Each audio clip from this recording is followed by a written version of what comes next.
नाज़रीन इकराम, इस वक्त पूरे मुल्क की निगाहें अगले सिपा सलार पर मरकूज़ हैं और एक जानब 100 दिन का काउंटडाउन शुरू हो चुका और इस सारे मामले के अंदर अगला आर्मी चीफ कौन होगा न सिर्फ नाम सामने आए बल्कि अब बाकायदा तौर पर इस बहस का आगाज़ कर दिया गया। इसके वजूहात क्या हैं और तमाम तर डिटेल्स क्या हैं, लेकिन जनरल फैज़ की एक इंतहाई अहम अलविदाई तकरीब ने इस वक्त आग लगा दी है। बतौर कोर कमांडर पेशावर इनका एक फेयरवेल एड्रेस सामने आया जिसमें इन्होंने सारी कौम से गुफ्तगू की है, लेकिन एक ऐसी बात की है जिस पर नई बहस चल पड़ी है। इस हवाले से भी डिटेल सामने रखेंगे, जबकि शहबाज गिल का मामला और इनके साथ इंसानियत सोच सलूक और इंसानियत सलूक का मामला अब दबने का नाम नहीं ले रहा। इन सब के अंदर जेल में जो तशद्दुद किया गया है, यानी कि एक चीज़ समझ नहीं आ रही कि अगर वो अडेला जेल में मौजूद हैं, वहाँ पर तो पंजाब की हुकूमत है और अब वहाँ पर जो मामला हुए वो बड़े अहम हैं, क्योंकि जेल में भी शहबाज गिल पर तशद्दुद हुआ और इन्हें टार्चर किया गया और इस हवाले से पंजाब हुकूमत भड़क उठी है और मामला संगीनी की तरफ बढ़ चुके हैं। अब देख लें कि शहबाज गिल के वकील ने बात की तो इसमें भी बड़ी चीज़ें सामने आई। ARY और कई दूसरे चैनल्स ने इनकी बातचीत दिखाई ही नहीं और जैसे ही इन्होंने ये बात कही कि शहबाज गिल पर टार्चर किसने किया और आखिर वो कौन है, और इस मामले पर बोल न्यूज़ को फौरी तौर पर बदलने पड़ गया और शाजिया मरी की प्रेस टॉक पर फौरी तौर पर जाना पड़ा, यानी कि शहबाज गिल के वकील की मीडिया से गुफ्तगू है वो भी नशर नहीं की गई। अब सूरत हाल ये बन चुकी है कि PTI मुतालबा कर रही है कि अगर शहबाज गिल को पकड़ना है और ठीक है पकड़ें, फिर आप नवाज शरीफ और ख्वाजा आसिफ फैसल रहमान और अयाज सादिक, फिर शहबाज गिल की स्टेटमेंट, इन लोगों की स्टेटमेंट कुछ भी नहीं लगेगी। शहबाज गिल ने कहा कि मेरी स्टेटमेंट का मकसद कुछ और था, सियाको सबाक से हट कर इसे समझा गया। मैं फ़ौज के साथ हूँ, लेकिन जो बदमाशों का तबका है, इन लोगों ने फ़ौज के बारे में क्लैरिफिकेशन देनी भी पसंद नहीं की। मकसद ये था, ये तो इस तरह के बदमाश लोग हैं।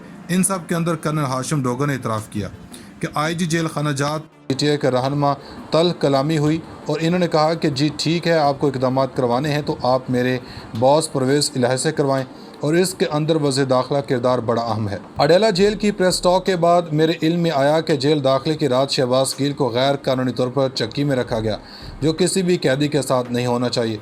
अब देखना यह है कि इस्लामाबाद पुलिस इनका रिमांड हासिल करना चाह रही थी, पंजाब पुलिस चाह रही थी कि अडेला जेल में चली जाए। अडेला जेल में भी PTI रहनुमाओं को नहीं मिलने दिया जा रहा, जो कि किसी भी कैदी के साथ नहीं किया जाना चाहिए। हाशिम डोगर का कहना है कि मैं मजाज अथॉरिटी को DIG और सुपरिटेंडेंट को हटाने के लिए कह दिया है। दोनों को फौरी तौर पर एक्शन लिया गया। और शहबाज गिल के साथ ऐसा क्यों हुआ, इससे पहले आपको पता है कि एक ख़बर जियो न्यूज़ ने दी कि बाकायदा तौर पर IG पंजाब ने डिप्टी सेक्रेटरी को कहा कि आप मिस्टर X से हिदायत ना लें, आप हुकूमत के ऑर्डर माने। मामला सुलझने के बजाय उलझता नज़र आ रहा। एक रिपोर्ट भी मंज़र-ए-आम पर आई है। शोहदा वाले भी प्रोपेगेंडे के पीछे कौन है, वो हम अपनी अगली वीडियो में बताएंगे। 29 नवंबर को जनरल कमरजीत बाजवा की मुद्दत मुलाजमत पूरी हो रही है। नए कानून के मुताबिक 3 साल के लिए आर्मी चीफ अपॉइंटमेंट होती है और 3 साल के लिए वो री अपॉइंट होते हैं, यानी कि 64 साल की उम्र तक वो एक्सटेंशन ले सकते हैं। एक जानब तो तकरीबन 105 दिन रह गए हैं। Army chief general Kamarjit Bajwa Imran Khan भी इस हवाले से अपनी बात कर चुके हैं और बाकायदा तौर पर डिबेट शुरू कर दी गई है। मेन स्ट्रीम मीडिया पर, सोशल मीडिया पर तो इससे पहले भी बात होती रही। डॉन के मेन पेज पर स्टोरी लगाएगी कि कौन होगा पाकिस्तान का नया आर्मी चीफ। 6 लोगों की तस्वीर रखी गई, जिनमें lieutenant general Asim Munir, lieutenant general Sahir Shamshad Mirza, lieutenant general Azhar Abbas, lieutenant general Nauman Masood, lieutenant general Muhammad Aamir और लेफ्टिनेंट जनरल फैज़ हमीद हैं। ये वो 6 लोग हैं जो आर्मी चीफ के दौड़ में शामिल हैं। और ज़ाहिरी बात है, इस वक्त जो हुकूमत है, लग रहा है कि वो इस ख्वाहिश में है। इस हवाले से पहले भी खबरें आ चुकी हैं। नवाज शरीफ किसी और शख्सियत पर हामी भरे हुए हैं, ज़रदारी किसी और शख्सियत पर हामी भरे हुए हैं और शहबाज शरीफ किसी और को चाहते हैं। अब देखना यह है कि ये डिबेट ऐसे मौका पर बाकायदा तौर पर शुरू कर दी गई है।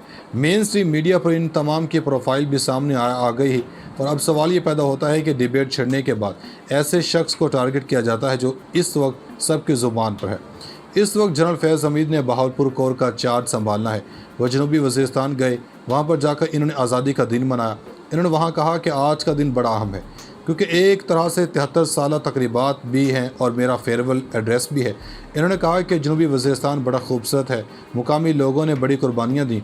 अब इसमें एक बात अहम है, जनरल फैज़ की स्टेटमेंट को इमरान खान की स्टेटमेंट के साथ जोड़ा जा रहा है। कहते हैं कि जनरल फैज़ कहते हैं कि लोग कहते हैं कि वॉर ऑन टेरर में ہم نے جو نقصان اٹھایا ہمیں اس کا کوئی افسوس نہیں۔ اب کہا جا رہا ہے کہ راگ تو خان الاپتے ہیں، تو یہ بھی وہی بات کر رہے ہیں، لیکن عام عوام کہہ رہی کہ ایسی کوئی بات نہیں ہے، مگر اس بیان کو لے کر خاصا پروپیگنڈا کیا گیا ہوئی اور انہوں نے کہا کہ جی ٹھیک ہے، آپ کو اقدامات کروانے ہیں تو آپ میرے باس پرویز الہی سے کروائیں، اور اس کے اندر وزیر داخلہ کردار بڑا اہم ہے۔ اڈیالہ جیل کی پریس ٹاک کے بعد میرے علم میں آیا کہ جیل داخلے کی رات شہباز گیل کو غیر قانونی طور پر چکی میں رکھا گیا، جو کسی بھی قیدی کے ساتھ نہیں ہونا چاہیے۔ اب دیکھنا یہ ہے کہ اسلام آباد پولیس ان کا ریمانڈ حاصل کرنا چاہ رہی تھی، پنجاب پولیس چاہ رہی تھی کہ اڈیالہ جیل میں چلی جائے۔ اڈیالہ جیل میں بھی پی ٹی آئی رہنماؤں کو نہیں ملنے دیا جا رہا، جو کہ کسی بھی قیدی کے ساتھ نہیں کیا جانا چاہیے۔ ہاشم ڈوگر کا کہنا ہے کہ میں مجاز اتھارٹی کو ڈی آئی جی اور سپرنٹینڈنٹ کو ہٹانے کے لیے کہہ دیا ہے، دونوں کو فوری طور پر ایکشن لیا گیا۔ اور شہباز گیل کے ساتھ ایسا کیوں ہوا؟